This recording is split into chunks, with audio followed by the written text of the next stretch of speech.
तारीख होगी जब होली खेली जाएगी अलीगढ़ मुस्लिम यूनिवर्सिटी के एनआरएससी हॉल में। एनआरएससी हॉल में होली खेलने की इजाजत मिली है। अलीगढ़ मुस्लिम यूनिवर्सिटी में पहले विवाद लगातार बढ़ता जा रहा था कि होली खेलने की इजाजत नहीं मिल रही है, वहां पर ईद की इजाजत है, रमजान की इजाजत है, लेकिन होली पर पाबंदी क्यों? लेकिन अब इजाजत मिल चुकी है। एनआरएससी हॉल में होली खेली जा सकेगी 13 और 14 मार्च को।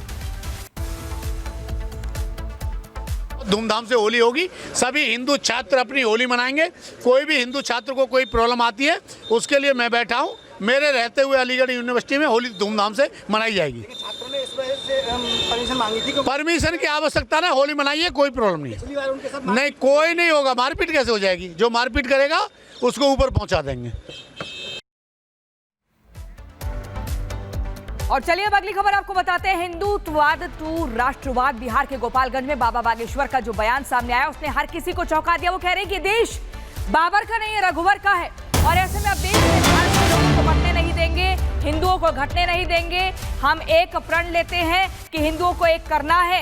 लगातार हिंदू जन जागरण कर रहे हैं पंडित धीरेन्द्र कृष्ण शास्त्री, और उन्होंने बिहार के दौरे पर अपना ये बयान दिया, बड़ा बयान, जिसमें वो कहते हैं गोपालगंज में कि ये देश बाबर का नहीं है, ये देश रघुवर का है। हिंदुओं को बंटने नहीं देंगे जब तक प्राण है। हिंदुत्व की ललकार है। बागेश्वर का मिशन हिंदू एकता। बहुत से लोगों को बिहार आने पे बड़ी आग लगती। हम देख रहे 2-3 दिन से मीडिया पर बड़े बवाल छाए। बाबा को आने दो, हम घेरेंगे, हम मारेंगे। ठटरी के बरे नक्कटा मूसर चंद।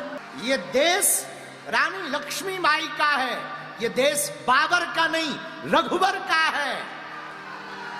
ये देश मेरे माई बाप, ये देश राम का है, ये देश कृष्ण का है, ये देश संतों का है, सुभाष चंद्र बोस का है। मेरे प्रियजनों, बिहार हमारा है और हम जब तक जिएंगे तब तक आएंगे। हम घर से बाहर ही हिंदुत्व के लिए निकले। बहुत लोगों को पीड़ा हो रही, बहुत लोगों को चिढ़ हो रही। बिहार आने पे बार बार उपद्रव करते हैं, परमिशनों पर उपद्रव करते हैं। हमें बड़ा दुख लगता, क्योंकि लाखों लोग जो जुड़े ना, उनकी आत्मा को ठेस पहुंचता है। अरे हम अपने लिए थोड़ी आए, हम इस देश के हिंदुओं को जगाने आए। हम अपनी निजी लड़ाई नहीं लड़ रहे हैं, हम इस दुनिया में रहने वाले 150 करोड़ हिंदुओं की लड़ाई लड़ रहे हैं। अब हम हिंदुओं को घटने नहीं देंगे। तो जिनको भी हमारे बिहार आने से बुरा लगा हो और जिन्होंने भी जो भी कहा हो, सेम टू यू। हम अभी यहां कथा करेंगे, आप हमें ज्यादा रोकोगे, हम फिर कथा करेंगे। आप हमें और रोकोगे, हम और कथा करेंगे।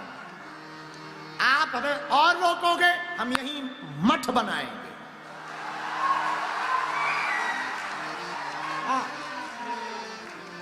आप हमें फिर रोकोगे, हम यहां मकान बनाएंगे। और आप अगर हमें फिर रोकोगे, मरेंगे, तो फिर बिहार में जन्म लेंगे। लो बताओ। इसीलिए भैया हम हमेशा बोलते हैं, छेड़ोगे तो हम छोड़ेंगे नहीं।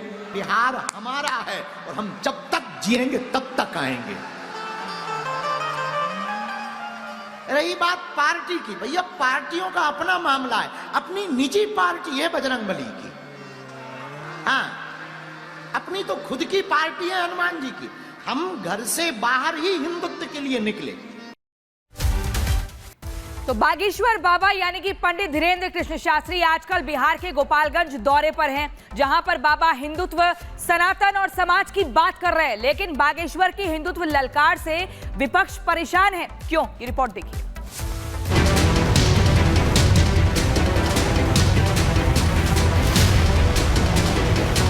बहुत से लोगों को बिहार आने पे बड़ी आग लगती। बाबा को आने दो, हम घेरेंगे, हम मारेंगे। तुम्हारे बाप का देश है भैया,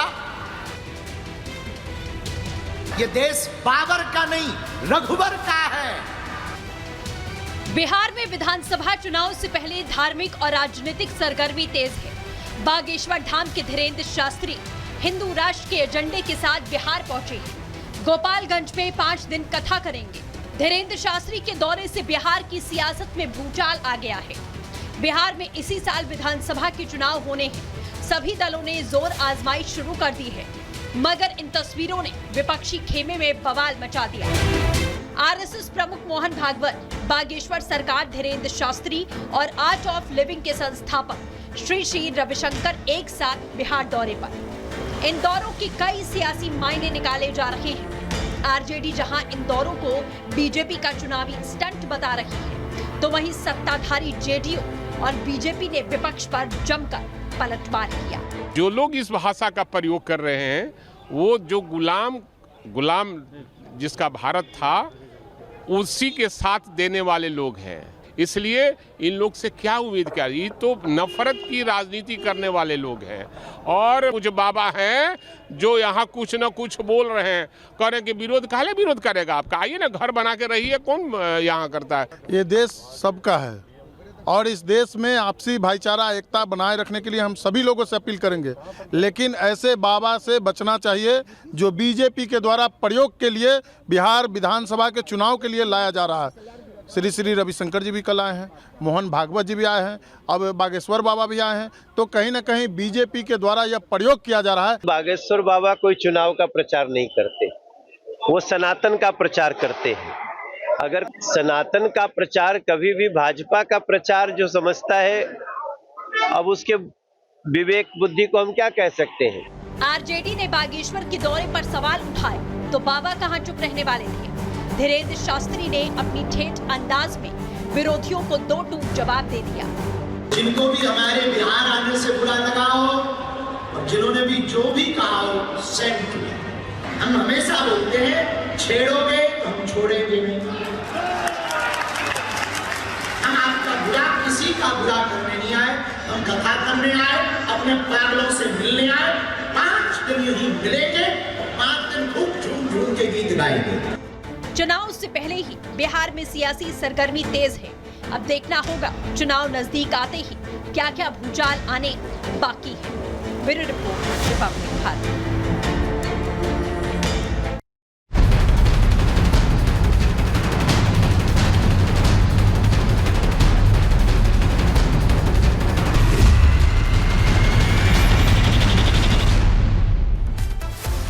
और चलिए इसी बीच अब अगली खबर आपको उत्तर प्रदेश के संभल से बताते हैं। देखिए, संभल में कहा जाता है कि विवादों की एक लंबी श्रृंखला है और यहाँ पर एक और जानकारी मिली है कि सरकारी जमीन पर मस्जिद बनाई जाती है और उसके पीछे अवैध तरीके से घर बनाए जाते हैं। जब नगर पालिका की टीम पहुंची, जमीन की पैमाइश की, तो उसके बाद ये बड़ा खुलासा हुआ।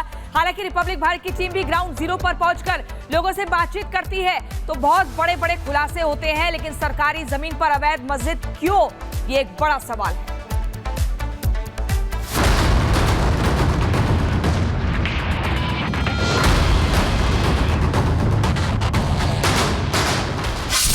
संभल में नया जमीन विवाद। नगर पालिका की जमीन पर मस्जिद। संभल बीती 24 नवंबर नहीं, पिछले 45 सालों से संभल विवादों की जद में रहा है।